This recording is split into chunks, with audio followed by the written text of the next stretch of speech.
मैंने रिकॉर्डिंग ही स्टार्ट नहीं किया। चलिए फिर से एक बार समझा देते हैं। हाँ बिल्कुल, टोटल हम कंसिडर करेंगे 140 को, ना के 200 को, अगर हम 5 के एतबार से एवरेज या फिर सिंगल आर्टिकल को निकाल रहे हो तो। ठीक है, तो एक बार फिर से समझा देते हैं क्योंकि रिकॉर्डिंग नहीं हुआ था। Average weight of 8 article is 25 kg।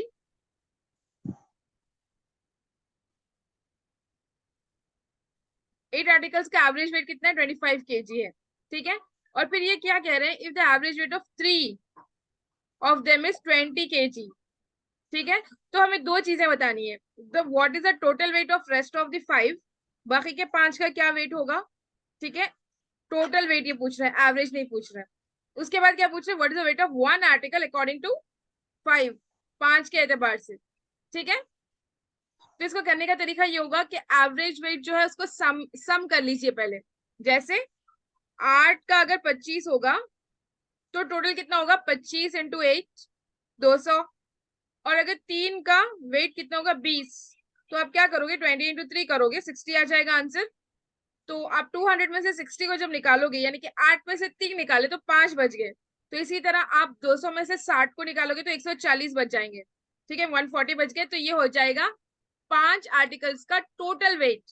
ठीक है, total weight of 5 articles is 140। उसके बाद हमें बताना है average weight of these articles कितने? 5 आर्टिकल्स। अगर हमें बताना है एवरेज वेट ऑफ 5 आर्टिकल्स, या फिर सिंगल का भी यही होगा, weight of one article according to 5, तो वो हम क्या करेंगे? 140 डिवाइडेड बाई 5, तो आंसर आ जाएगा 28। और अगर ये कहा जाए कि सिंगल वेट बताएं, मतलब वन आर्टिकल का वेट बताएं अकॉर्डिंग टू 8, तो आप क्या करोगे? 25 होगा, वो डायरेक्ट है यहाँ पर जो दिया हुआ है। ठीक है, यहाँ पर दिया हुआ है, तो वहीं से आप कर सकते हो उसको। आ गया समझ? अच्छा, कल वाला क्वेश्चन मैंने थोड़ा सा उस पर रिसर्च किया, ज्यादातर 61.46 ही आ रहा है। तो आप लोग इसको पहले टोटल निकालोगे। डायरेक्ट करने के बदले आप लोग ऐसे कीजिए कि आप लोग डायरेक्ट नहीं कीजिए, इसको वेट निकालिए। 25 इंटू 600 और 35 into 60, 25 into 60 and 35 into 62.5 kgs। फिर उसमें माइनस कीजिए, प्लस प्लस कीजिए और फिर डिवाइड बाई 2 कीजिए, तो आंसर आएगा 61.46। ठीक है, अगर ये क्वेश्चन आ गया एग्जाम में तो आपको ये इसका आंसर देना है, ना कि ये। ठीक है, 61.25 नहीं, 61.46 आंसर होना चाहिए। समझ आ गया? मैम 4 6 क्यों आ रहा है? हाँ, जब आप इसको निकालोगे इनटू करके, 25 into 60 plus 35 into 62.5 divided by 2। ठीक है, तो इसी तरह आप लोग कीजिए, इसको ऐसे आना चाहिए आंसर 61.4। फिर भी तो नहीं आएगा मैम। क्या? आया तो फिर है भी नहीं काशिफ भाई, 61.45 आया ना, तो 46 ही हो गया ना, वो हाँ 45 आ रहा 61, अच्छा 60 अप्रोक्सीमेट आ रहा है, है जी, 61.45।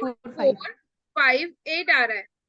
तो 58 मैंने कहा था ना कि 555 के ऊपर होगा तो उसको मानेंगे 50।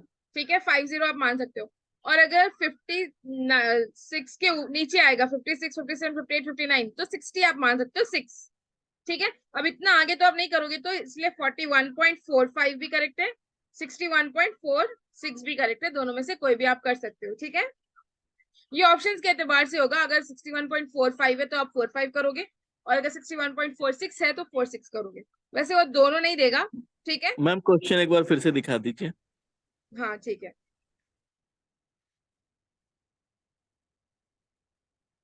Okay ma'am. वैसे हम लोगों ने एक किया था कल। ठीक है, अगर किसी को डाउट है तो वो लोग उधर वहां से देख लें, कल का वीडियो देख लें, वहां वो क्लियर हो जाएगा।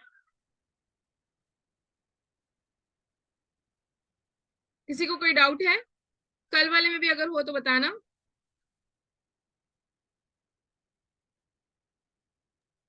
नो मैम, मुझे तो नहीं। चलिए नेक्स्ट क्वेश्चन लिखिए।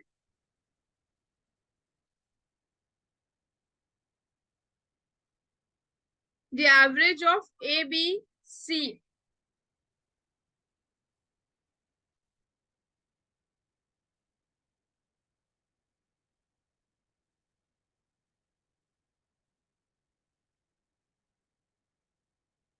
A, B and C is 50, ठीक है। ये एवरेज दिया हुआ है कि इन तीनों का ये जो है 50 है। इफ D is 10, ठीक है, then what is the average of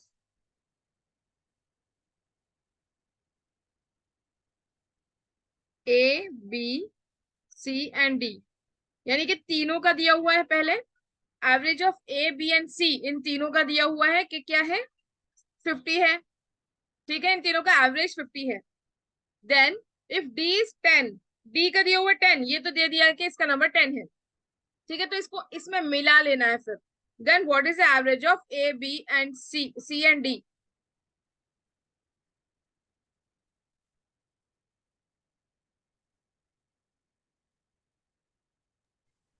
40 होगा मैम। हाँ, 15 नहीं होगा, एक बार चेक कर लेना। एवरेज मुझे चाहिए। क्या हुआ?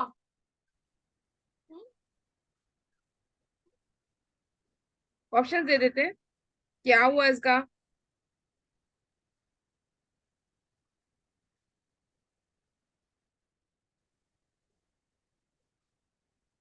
मुंह चल रहा, आपका बॉटल डालो।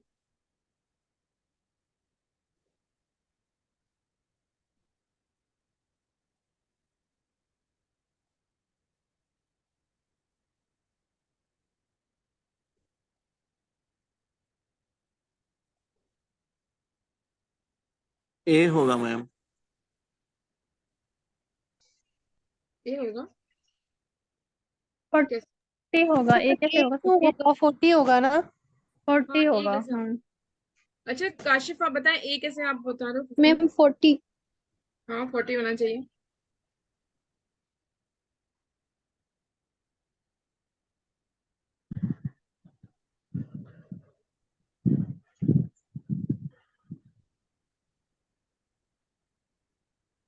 मैम हमारे 50 नहीं आ रहा है ए।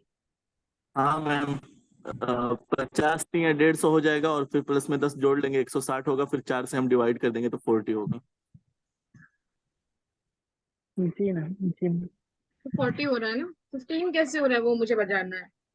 मैम 50 में 10 प्लस किया 60 और फिर उसको डिवाइड कर दिया, ए बी सी 4 डी है तो 4 से डिवाइड कर दिया तो 15 नहीं है। नहीं नहीं, वैसे नहीं होगा, वो क्योंकि ये 50 ऑलरेडी ईच है ना मैम, एवरेज दिया हुआ है 60 50, तो आप 50 इसको ईच है तो डिवाइड भी नहीं करोगे। 50 × 3 पहले करेंगे ना, फिर उसके बाद ऐड करेंगे। बिल्कुल बिल्कुल।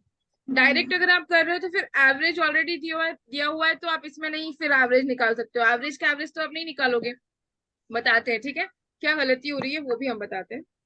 देखिए ये क्या कह रहे हैं, A B, the average of A, B and C is 50, ठीक है, तो A, B और C का जो एवरेज है वो है 50, तो यानी कि टोटल कितना हो जाएगा फिर इसका, 50 150। डिवाइडेड इंटू 3, ठीक है, ये 3 है ना, 1 2 और 3, तो 50 इंटू 3 हो जाएगा, टोटल कितना होगा 150, ठीक है। टोटल हमको निकालना जरूरी है क्योंकि ये ऑलरेडी एवरेज दिया हुआ है, ठीक है। उसके बाद हम क्या करेंगे, डी को ऐड कर लेंगे।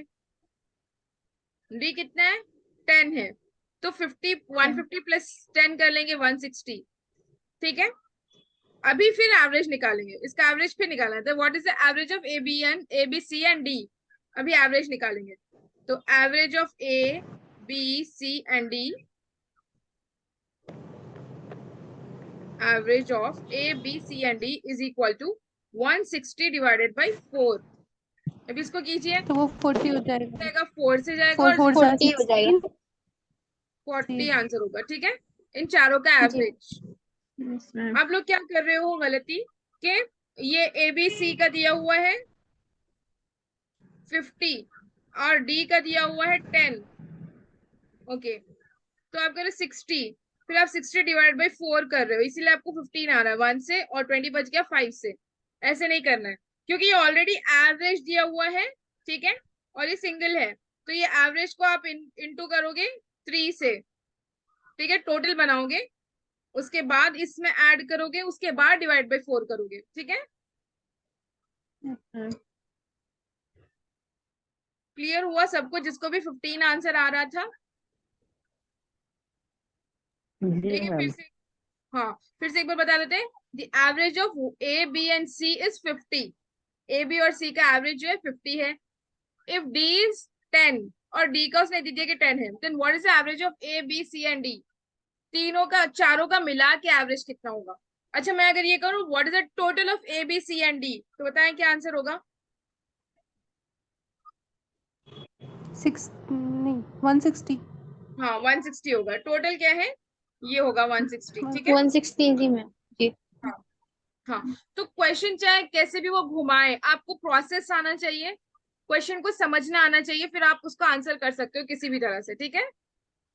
तो आप आंसर कैसे निकालोगे? A B C and D का 50 जब एवरेज है तो आप पहले टोटल निकालोगे इसका। ए बी सी जो 50 है इंटू 3 करोगे, 50 इंटू 3 आंसर आ जाएगा 150। फिर उसमें 10 को ऐड कर लोगे जो डी का है। जब चारों का टोटल आपको मिल गया तो आप क्या करोगे? डिवाइड बाय 4 कर दोगे। ठीक है। तो 160 divide by 4 is equal to 40। ऐसे आपका 40 आंसर आ जाएगा 40। ठीक है। जी मैम।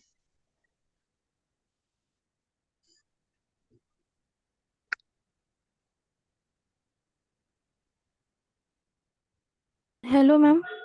जी 160 के बाद क्या किया तो काटा मैम कैसे था बता दिए। 160 के बाद 160 डिवाइड बाय 4 करना है। 4 क्यों करना है? क्योंकि ये 4 है, 1 2 3 4, एबीसीडी 4 है ना। नंबर ऑफ नंबर्स हम करते हैं ना, नंबर ऑफ नंबर्स कितने हैं? ये है 4। तो 160 को आप कैसे काटोगे? हम कैसे काटते हैं 160 को? 4 का टेबल यस है ना, मैम। डायरेक्ट 4 से काटिए। 16 लेंगे हम, 1 तो नहीं आएगा ना सिर्फ, तो 16 लेंगे। 16 4 के टेबल में कितने से जाता है? 4 4 4 से 4 जाता है। 16। 4 4 4 16, क्या बच गया? 0। 0 को एज इट इज ले लेंगे, 40। ठीक है। Okay ma'am. ये डायरेक्ट काटना होता है। आप चाहो तो ऐसे भी कर सकते हो, 160 4 डिवाइड बाय 160 ऐसे भी कर सकते हो। ठीक है, लेकिन ये ऐसे डायरेक्ट करना चाहिए तो ज्यादा अच्छा होता है। उसके बाद एवरेज का एक और टाइप का क्वेश्चन आता है जो सैलरी वगैरह से रिलेटेड होता है। वैसे वाला भी करते हैं, इनकम और एक्सपेंडिचर के उसके रिलेटेड होता है। एक क्वेश्चन कर लेते हैं ताकि आप लोगों को कहीं आ जाए तो फिर करना आसान हो। और आई थिंक इनकम और सैलरी से हमारे शिफ्ट में भी आया था बहुत पहले, और ये थोड़ा सा घुमाता है ताकि वो हो। लेकिन अगर आपको प्रोसेस पता हो, जैसे कि ईयर ये दे देता है बीच में, तो ईयर का मतलब ये हुआ कि 12 मंथ्स है ना, तो ये हमें पता करना होता है। या फिर ये देगा क्वार्टर ईयर, क्वार्टरली ईयर, या फिर क्वार्टर ऑफ अ ईयर, तो ये होगा क्वार्टर कितना होगा एक साल का? क्वार्टर यानी कि 3 महीने। हाँ 9 मंथ। हाँ, क्वार्टर हम कह रहे हैं, तो एक ही हिस्सा जी लेंगे जी ना, 3। उसका जी डिवाइड बाय जी 4 कर दीजिए। कितने से जाएगा? 3 3 से। महीने। तो क्वार्टर ऑफ अ ईयर कितना होगा? 3 मंथ्स है ना। और अगर ये कह दे half, half of a year, तो ये हो जाएगा 6 मंथ्स। 6 मंथ्स। तो इस तरह से कुछ क्वेश्चंस आते हैं जो आप लोगों को थोड़ा कंफ्यूज करने के लिए वो लोग देते हैं। लेकिन उसमें अगर आपको ये पता हो कि अगर ईयर आ जाए तो 12 इंटू 12 करना होता है, और अगर कुछ हाफ ईयर आ जाए तो फिर उसको आपको करना होगा 6 मंथ्स, इस तरह से। ठीक है। तो अगर आपको ये पता होगा तो फिर कंफ्यूज आप नहीं होगे। ए man's monthly income is ₹1,400। ठीक है। What should be his average monthly income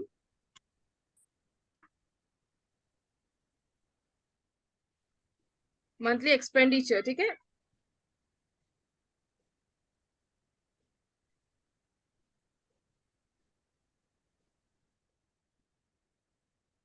So that he is able to save 3,600 rupees in a year। समझ आया क्वेश्चन? अच्छा पहले मुझे ये बताना कि इनकम किसको कहते हैं और एक्सपेंडिचर किसको कहते हैं?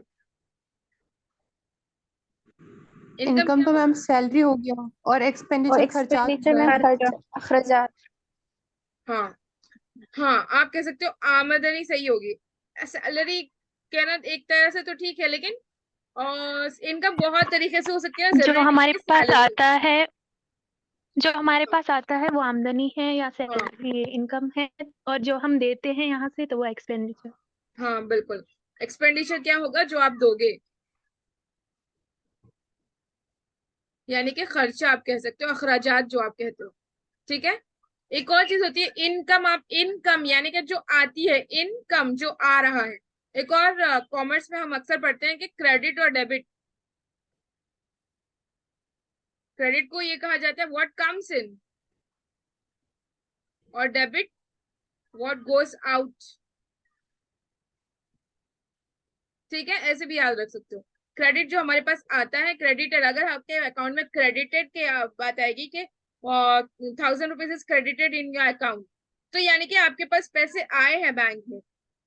और अगर ये कहा जाए कि 1,000 rupees is debited from your account, from होगा फिर, ठीक है, फ्रॉम योर अकाउंट, तो वो होगा गोस आउट, वो बाहर आपके पैसे कट हुए हैं। ठीक है, ये 3-4 टर्म से आपको याद रखना जरूरी है। इनकम जो खर्चा होता है, आमदनी नहीं, जो आमदनी होती है, जो भी इनकम के सोर्सेस बहुत हो मैम सकते हैं ग्यारह कुछ। सौ होगा ना?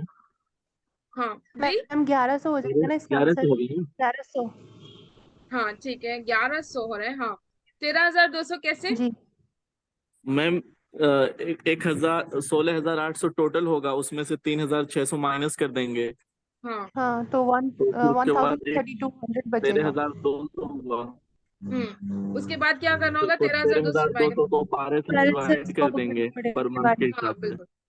हाँ, 13,200 करेक्ट है शाजिया। उसमें आप ऐड कीजिए, डिवाइड बाई 12 कीजिए, क्योंकि ना ईयर ये पूछ रहा है। ठीक है, तो हम लोग ये 4 टर्म्स को याद रखना है, और income, expenditure, credit and debit. Okay, और बाकी लोग भी कीजिए, फिर हम करवाते हैं, आप लोगों को बताते हैं कैसे होगी।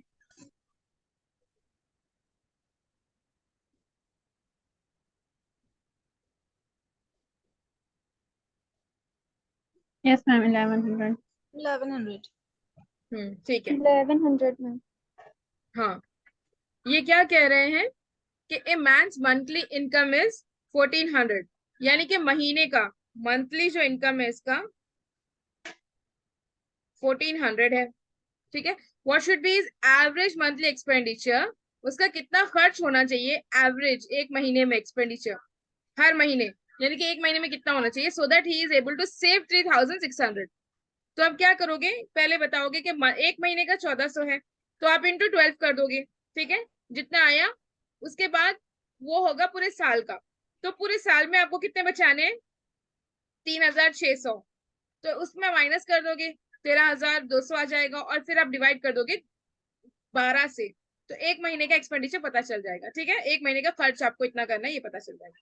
देखिए, मंथली है यानी हर 12, महीने 1,400। उसको 300 बचाने चाहिए। जी यानी हर महीने उसको 300 बचाने चाहिए। हाँ ठीक है, ऐसे भी कह सकते हो। 3,600 डिवाइड बाई 12 करोगे तो 300 होगा, वो आपको बचाने ही चाहिए हर महीने। अगर वो पूछा कि कितने एक महीने में कितना बचाना चाहिए, तब आप ये फिर ये मंथली सेविंग कितनी होनी चाहिए, तो आप 3,600 डिवाइड बाई 12 कर दोगे, 300 हो जाएगा। फिर आपको कुछ भी करने की जरूरत नहीं पड़ेगी, डायरेक्ट आप आंसर निकाल सकते हो।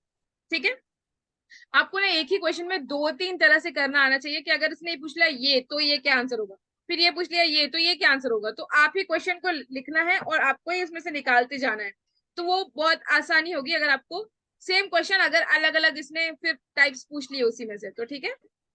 तो मंथली होगा 1,400, तो ईयरली कितना होगा, 1,400 इंटू 12, बताएं कितना आ रहा है इसका। 16,800। 16,800 में। 16,800। 8 जी। हाँ, तो ये क्या कह रहा है, सेविंग कितना करना है ईयरली, 3,600. 3,600। तो यानी कि आपको खर्चा फिर कितना करना है, ईयरली खर्चा कितना करना है। 1100. हाँ, 16,800 माइनस 3,600। ठीक है, तो कितना होगा, 13,200। 13,200। जब 13,200 हो गया ईयरली,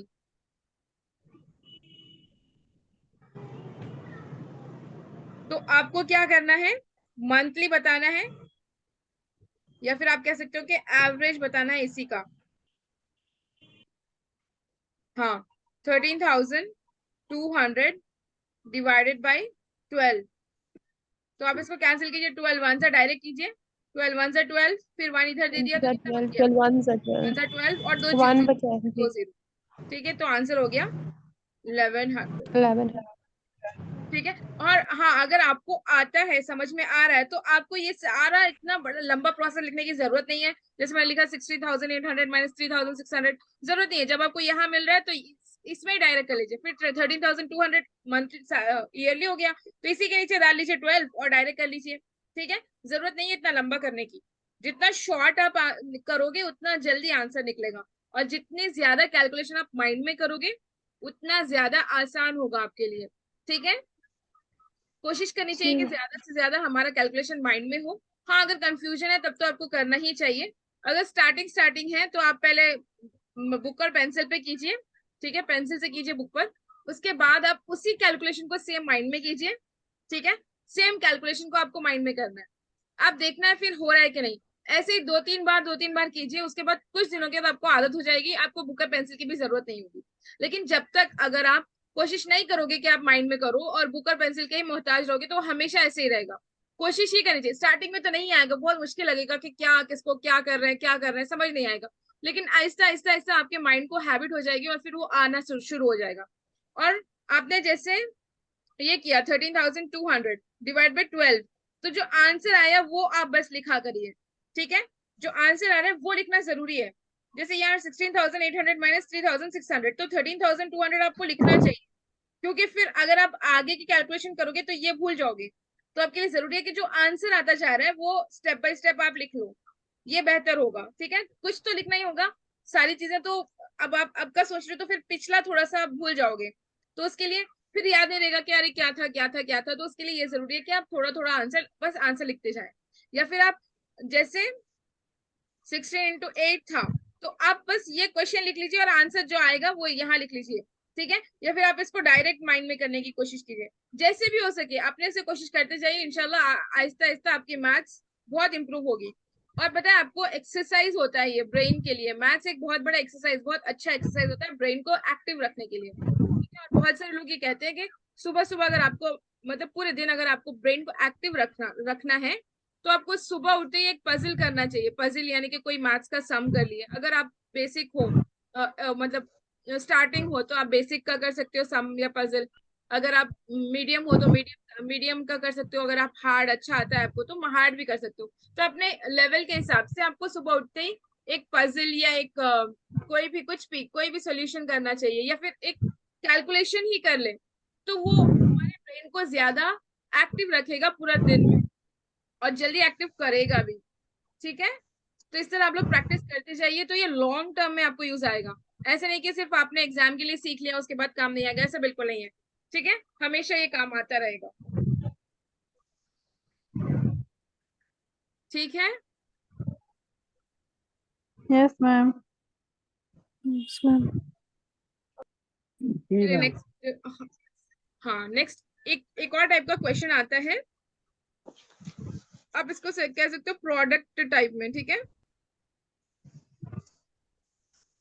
प्रोडक्ट आपको बताना होता है। प्रोडक्ट आपको पता है क्या होता है मैथ्स के टर्म में, कॉमर्स वगैरह के टर्म में नहीं बोल रहे हैं हम। मैथ्स के टर्म में प्रोडक्ट किसको कहते हैं? प्रोडक्ट ऑफ टू नंबर्स अगर आप कह ले तो।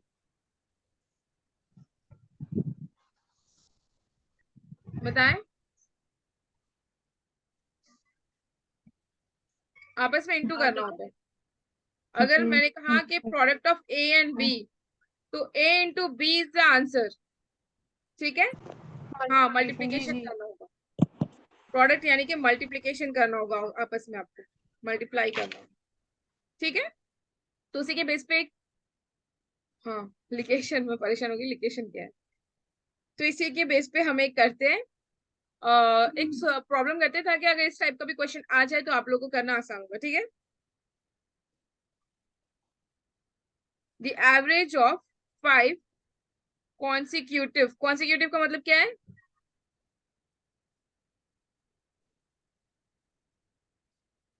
तो मैम एक के बाद एक। हाँ बिल्कुल, एक के बाद एक। A B C D and E is 48, ठीक है। The average of 5 consecutive numbers A, B, C, D and E is 48. Then what is the product of A into A and E? Product of मैं लिखती हूँ direct, ठीक है। A and E यानी कि आपको बताना है A into E क्या होगा। एक आपको हिंट ये है कि 48 इसका कॉन्सिक्यूटिव नंबर्स का वो है एवरेज। शायद मैंने आप लोगों को ये नहीं बताया है। मीन मीडियम में ये चीजें आती है, मीन मीडियम में, लेकिन उतना डीप जाने की जरूरत नहीं है, डायरेक्ट बता देता। अगर किसी को आता हो तो बताएं कैसे किया जाता है। दीजिए हाँ ऑप्शंस। ऑप्शंस दें।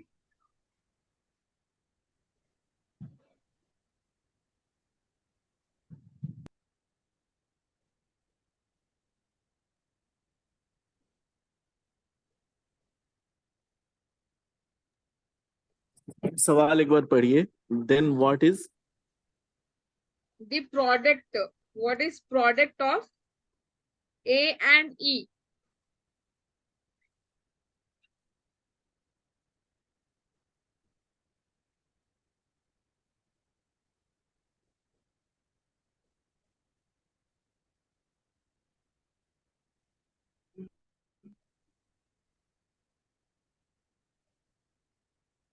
कॉन्सिक्यूटिव नंबर्स मतलब जो एक के बाद आए, एक के बाद एक हो, ठीक है।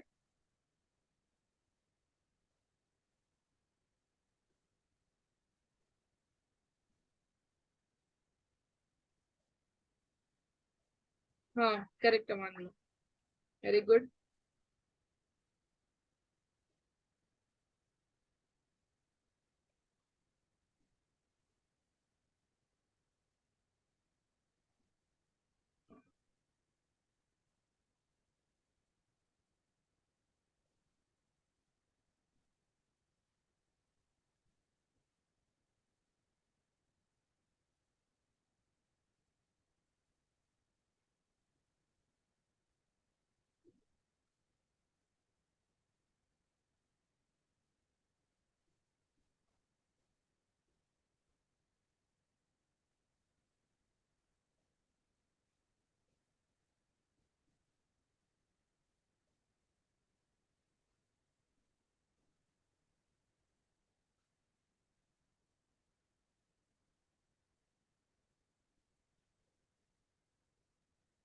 जी आप लोग कर रहे हैं, आ रहा है।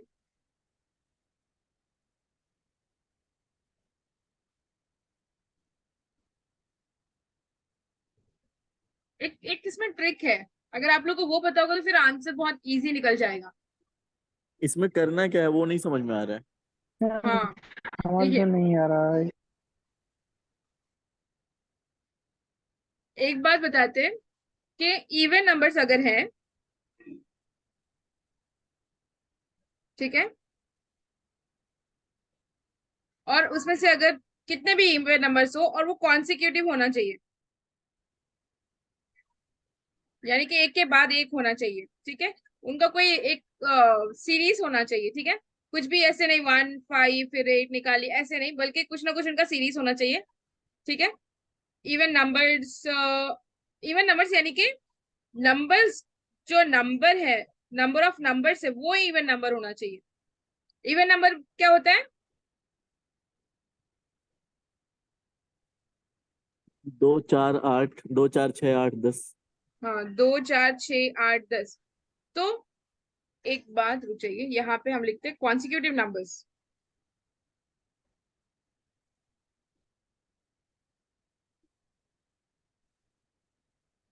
नंबर्स का अगर, हाँ नंबर्स का अगर ये पूछ रहा है कि एवरेज बताइए, तो एक चीज होगी कि वो जैसे 1 से लेके 10 के बीच, 1 से लेके 3 के बीच में, या फिर 1 से लेके 5 के बीच का, ठीक है, कॉन्सिक्यूटिव नंबर्स का एवरेज बताइए। तो या तो वो जितने नंबर्स वो बताएगा या तो वो इवन होगा या फिर ऑड होगा, राइट? अगर जी इवन मैम। हुआ तो इसके लिए एक फॉर्मूला होगा, और ऑड हुआ तो इसके लिए एक फॉर्मूला होगा। ऑड हुआ जैसे 1 2 3 4 5, ये ऑड है ना,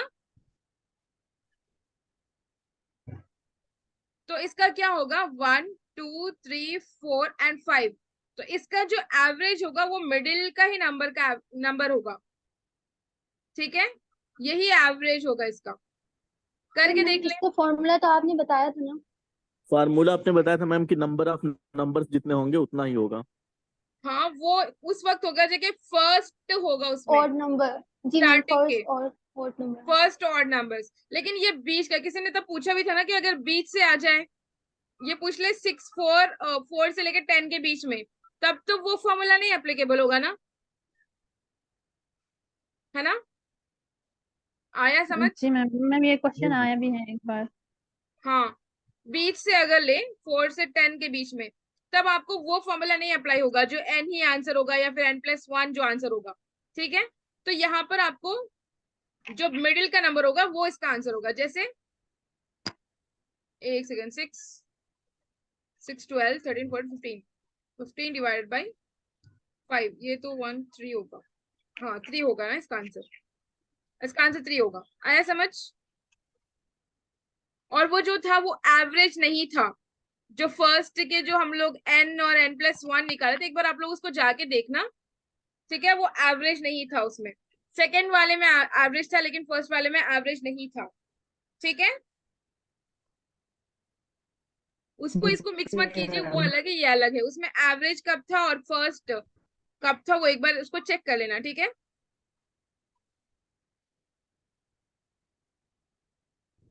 कंफ्यूजन दूर हुआ? मैम ये अगर ऑड नंबर रहेगा तब वो रहेगा नंबर ऑफ नंबर्स, जैसे 1 3 5 7। मैम एक बार फिर से बता दिए। हाँ देखिए, मैं ये कह रही हूँ कि 1 3 5 7 कब होगा। मैं ये नहीं कह रही हूँ कि ये जो नंबर्स हैं ये ऑड होंगे, बल्कि मैं ये कह रही हूँ नंबर ऑफ नंबर्स जो है ये ऑड होना चाहिए। उसमें नंबर्स ऑड थे लेकिन यहाँ पे 1 2 3 4 एंड 5 ही है। ये जो नंबर ऑफ नंबर्स है कितने, ये 1 2 3 4 5 5 नंबर्स है ना, तो ये जो नंबर ऑफ जी नंबर्स है मैम, ये वो ऑड ऑड है। होना चाहिए। जी जी। अभी समझ आया? जी जी। जैसे अगर हम ले ले 3 मतलब मैम 4 नंबर की 5। काउंटिंग नहीं, वो जो नंबर रहेगा जो कितनी नंबर है उसका ऑड इवन हाँ देखना। हाँ बिल्कुल। तो अगर 3 से 7 के बीच में अगर ये पूछ ले, तो ये जरूरी नहीं है कि ये ऑड नंबर्स हो, बल्कि ये जो इसकी काउंटिंग है, ये कितने नंबर्स है, ये 1 है, 2 3, ये 4 एंड ये 5, ये 5 है, मतलब ऑड नंबर है ये। जितने नंबर है वो ऑड है, ठीक है? आया समझ? जी मैम। काशिफ डाउट क्लियर हुआ? जी मैम। हाँ, तो ये 5 ऑड नंबर्स है। अगर 5 है, मैम हाँ ये वाला तो समझ आ गया कि मतलब जो हमारे जितने नंबर होगा उस हिसाब से देखना है इवन या ऑड है। लेकिन हाँ ये आपने जो average of first n odd number बताया था, तो वो किस में देखना है? फर्स्ट वाले के देखने के लिए है? हाँ, वो सिर्फ फर्स्ट वाले का होगा। अगर 20 से वो दे दिया 2 से 4 से 6 से 2 से तो ठीक है, लेकिन अगर उसने पूछ लिया 3 से 7 के बीच में, तब वो रूल अप्लाई नहीं होगा, ठीक है? और वो ऑड नंबर से, सिर्फ नंबर ही ऑड होने चाहिए। जैसे 3 to 7 के बीच में अगर ले रहे हैं तो 3 5 और 7 यही होंगे। 3 4 5 6 7 4 और 6 उसमें ऐड नहीं, उसमें हम नहीं लेंगे उसको, ठीक है? लेकिन यहाँ पे कॉन्सिक्यूटिव नंबर्स होना जरूरी है। ये जो ये जो है कॉन्सिक्यूटिव नंबर्स, ये होना जरूरी है, ठीक है? अगर जी। ऑड नंबर्स यानी कि जितने नंबर्स है, number of numbers is odd, ठीक है? तो मिडिल वाला इसका आंसर होगा, ठीक है? If the number of numbers is odd, यानी कि एक इधर एक इधर एक इधर एक इधर, तो बीच का एक ही बच गया ना, तो वो वही इसका नंबर होगा। आया समझ? जैसे ये वाला जो है इसको हम erase कर देते हैं और ये वाले का बताते हैं आंसर क्या होगा, उसके बाद आप लोगों को क्लियर हो जाएगा, ठीक है?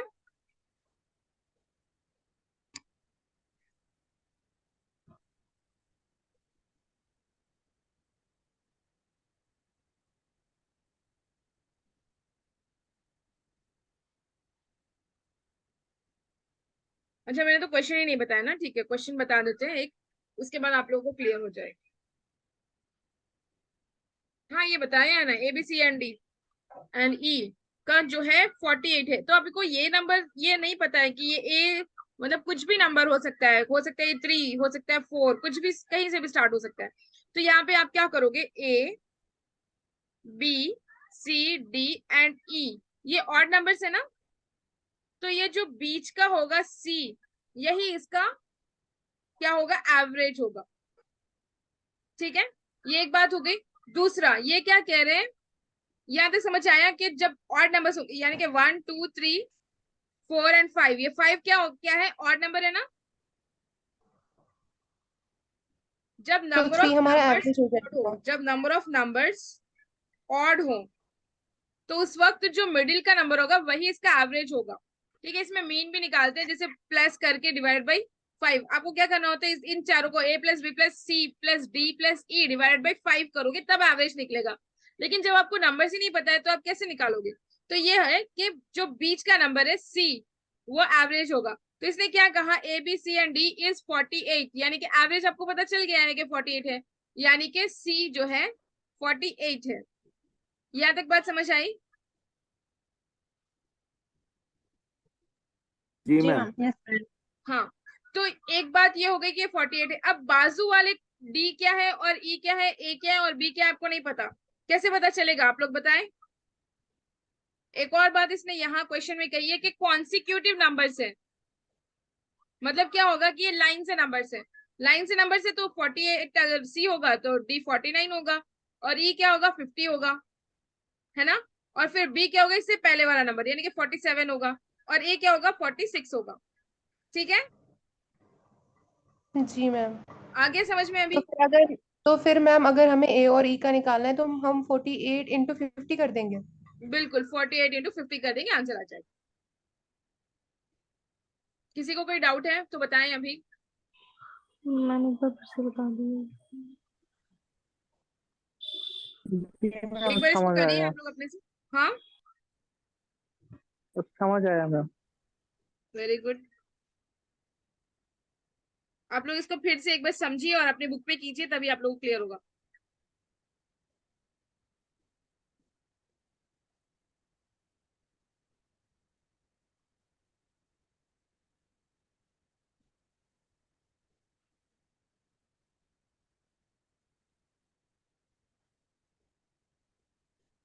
मैम लेकिन हमें 46 इंटू 50 करना है ना, ए और ई का देखना है। हाँ जी, क्या कह रहे हैं। हमें ए और ई का देखना था ना, हाँ बिल्कुल, A इंटू C, यानी कि ये क्या पूछ तो रहा है, 46 प्रोडक्ट ऑफ करना है, A तो एंड E। 46 इंटू 50। 2300। 46, ठीक है ठीक है, 46 इंटू 50, 2300। 46 इंटू 50, तो कितना आएगा, इसको डबल कर दीजिए, इसको आधा कर दीजिए, 2300 आ रहा है मैम। 2300, ठीक है। अमानुल्लाह आपने ऐसे ही किया था क्योंकि आपने पहले ही आंसर किया था, है ना।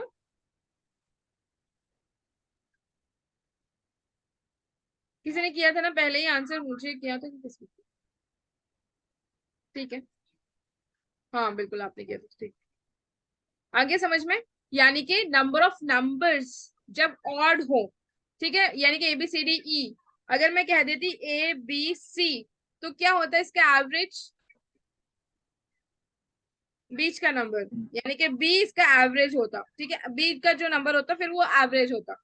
इसी तरह ये ऑड का हो गया, बस इवन का हम बता देते हैं कि कैसे होगा।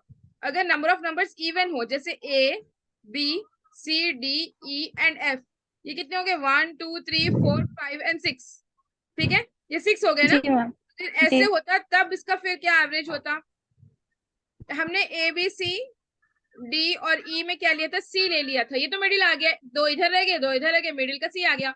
लेकिन जी मैम। ABCDEF में ये तो 6 हैं, तो मिडिल तो एक होगा नहीं, तो आप क्या करोगे, जी इसका मीन लोगे, C plus D divided by 2, ठीक है। ठीक।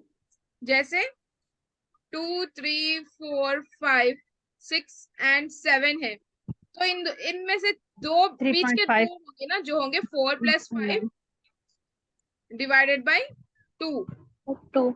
9 डिवाइडेड बाई 2 कितना होगा, 4.5, 5। 4.5। ये आंसर होगा। ठीक है, जी ये मैम। बहुत काम में आता है, इसको याद रखना। ठीक है, ये स्कूल में भी पढ़ाया जाता है वैसे। जी मैम। जी, क्या टाइम हो रहा है? आई थिंक हो गया टाइम, है ना? तो इंशाल्लाह हम मैम क्वेश्चन ये आपको मैम इसी का समझा रहे हैं ना आप, जो अभी आपने क्वेश्चन दिया उसी के दूसरी उसी के तरीके से अंदर बेस। समझा रहे हैं ना। हाँ, ऐसा नहीं है कि ये जो रूल है जो मैं बता रही हूँ, ऑड नंबर्स किसी के बीच का अगर ऑड नंबर जैसे मैंने पूछ लिया, किसी ने पूछा भी था उस वक्त कि के बीच के अगर नंबर्स दे दें और पूछे कि क्या होगा इसका क्या कहते हैं एवरेज, तो आप क्या करोगे? दो चीजें आपको देखनी होगी, एक कॉन्सिक्यूटिव होना चाहिए, है ना? कॉन्सिक्यूटिव होना जी। चाहिए, जरूरी है कि लाइन से हो, सीरीज हो उसका। या तो वो ऑड नंबर्स का भी सीरीज हो सकता है, इवन नंबर्स का भी सीरीज हो सकता है, यानी कि ऐसे 1 3 5 7 ये भी हो सकता है, फिर डायरेक्ट 3 4 5 6 7। प्राइम नंबर्स का नहीं हो सकता क्योंकि प्राइम नंबर्स का कोई सीरीज नहीं है, वो कोई भी नंबर आ जाता है ना, तो वो सीरीज नहीं है। ऐसे हो सकता जी। है एक नंबर एक छोड़ के भी दे सकता है, ये दो नंबर बीच में छोड़ के भी दे सकते हैं, तो वो सीरीज होगा। कॉन्सिक्यूटिव उसी को कहते हैं। ठीक है, ये होना चाहिए। और दूसरी चीज, अगर ऑड होगा तो मिडिल वाला होगा नंबर, मिडिल वाला ही इसका एवरेज, और एवरेज पूछना चाहिए उधर वो। ठीक है, तो अगर एवरेज वो पूछ रहा है तो ऑड नंबर्स होंगे, यानी कि नंबर ऑफ नंबर्स अगर ऑड होंगे तो मिडिल टर्म होगा, और अगर इवन होंगे, नंबर ऑफ नंबर्स इवन होंगे, तो उस वक्त क्या होगा? दो मिडिल टर्म्स लेंगे, दो मिडिल के लेंगे और उसको डिवाइड बाई 2 कर देंगे, यानी कि दोनों मिडिल के वाले का एवरेज निकाल देंगे, तो उसी का आंसर। देखिए, अगर वो पूछ ले 5 से लेके 100 के बीच में के नंबर्स का एवरेज बताइए, ठीक है, 5 से लेके 100 के बीच का एवरेज बताइए, तो आप क्या करोगे? इसके मिडिल का ले लोगे। ठीक है, इतना लॉन्ग तो वो नहीं पूछेगा। हाँ, एक और भी होता है कि फर्स्ट टर्म और लास्ट टर्म को भी डिवाइड बाई 2 कर दोगे तो भी आ जाएगा। सिर्फ फर्स्ट और लास्ट टर्म के एवरेज को निकाल दोगे तो भी सेम आएगा। इसी को करके देखते हैं। तुमने कौन सा किया था? ये फर्स्ट और लास्ट टर्म क्या है? 2 and 7, right? 2 plus 7 divided by 2, 1 से जाएगा, ये 2 प्लस 7 कितना होगा? 9। सेम हुआ ना 4.5। तो ये भी एक आंसर होता है। ठीक है, ये भी, इसमें भी दो चीजें होनी चाहिए, एवरेज पूछना चाहिए और कॉन्सिक्यूटिव नंबर्स होना चाहिए। तो यहाँ क्या होगा? 105 डिवाइड बाई 2, ये इसका एवरेज हो जाएगा। ठीक है, दो तीन तरीके होते हैं एवरेज निकालने। तीन तरीके समझ आए। एक मिडिल वाला होगा अगर ऑड होगा तो, ऑड नंबर्स होंगे तो। इवन नंबर्स होंगे तो मिडिल प्लस 2, मतलब मिडिल के दो का एवरेज निकालोगे। तीसरा क्या होगा? फर्स्ट और लास्ट टर्म का एवरेज निकालोगे। ठीक है, मैम +2 या डिवाइडेड बाय 2? +1 divide by 2। जी मैम। +1 नहीं, मतलब उन दोनों को प्लस करोगे, डिवाइड बाई 2 करोगे, जी। एवरेज निकालोगे। आप डायरेक्ट कह सकते हो कि दोनों मिडिल टर्म्स का एवरेज निकालोगे, क्योंकि वो दो नंबर से है ना, तो इसलिए डिवाइड बाई 2। ठीक है, ये भी दो नंबर से ना, 5 से 100 के बीच का, तो डिवाइड बाई 2। तो हम कोशिश करेंगे इंशाल्लाह कि इन्हीं के ऊपर आप लोगों को एक दो क्वेश्चंस दे, आप लोग उसमें होमवर्क में कीजिए उसी को, फिर आप लोग को थोड़ा सा प्रैक्टिस हो जाएगा। ठीक है, और फिर जिसको जी मैम। कंफ्यूजन हो रहा है, ये लोग ये जो है, ये वाले क्या कहते हैं फॉर्मूले, और जो एन वाले हमने बताए थे उसको एक बार देख लेना। ठीक है, इन पे रिलेट करके देख लेना कि क्या डिफरेंस है, ताकि आप कंफ्यूज ना हो फिर। ठीक है, यस मैम।